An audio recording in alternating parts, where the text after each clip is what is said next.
Lebih dari 2 juta penduduk Indonesia harus kehilangan pekerjaannya akibat COVID-19.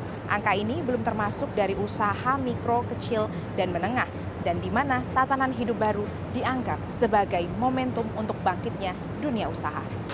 Bagi para pelaku usaha menengah, kecil, dan mikro, pandemi corona menjadi ujian terberat. Ini yang dialami Syifa Fauzia, seorang pengusaha makanan yang harus membuka outlet makanan di tempat gara-gara pandemi. Dia sempat menutup usaha dan mengganti dengan pola take away.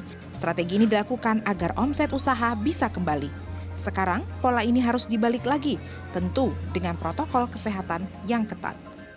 Adjustment-nya adalah bagaimana karyawan kita bisa mengadaptasi dine-in tersebut dari yang sebelumnya uji coba kita tidak ada makan di tempat, tapi sekarang ini sudah dengan new normal mungkin berarti kan boleh asal masih memberlakukan protokol kesehatan yang diatur oleh pemerintah.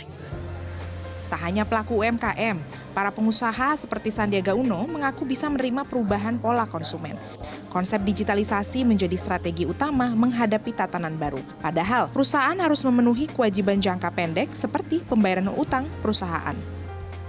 Menurut saya tantangan UMKM yang terbesar saat ini dan pada saat kita memulai new normal adalah likuiditasnya.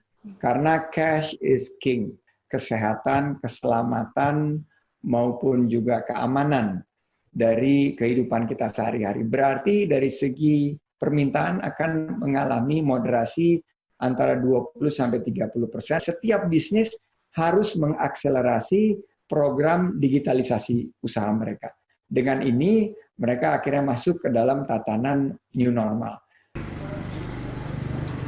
Dengan adanya protokol kesehatan yang harus diterapkan di tengah tatanan kehidupan yang baru, menurut ekonom Universitas Indonesia, Renat Kasali, para pelaku usaha akan berpikir komprehensif. Caranya menganggap kesehatan dan keuntungan berusaha menjadi satu kesatuan dalam beberapa waktu ke depan. Ini komprehensif, satu kesatuan. Nah, tentu saja semuanya harus dipikirkan secara matang. Satu, kalau mau dibuka di zona yang mana? Apakah zonanya sudah zona hijau? Itu harus jadi pegangan. Ya. Makanya aturan pemerintah, data dari pemerintah itu menjadi sangat penting sekali. Yang kedua, aturan pemerintah tentang pencegahan. Harus kebersihan, lantainya harus bagaimana, jaraknya gimana. Pelaku usaha pasti akan memikirkan itu.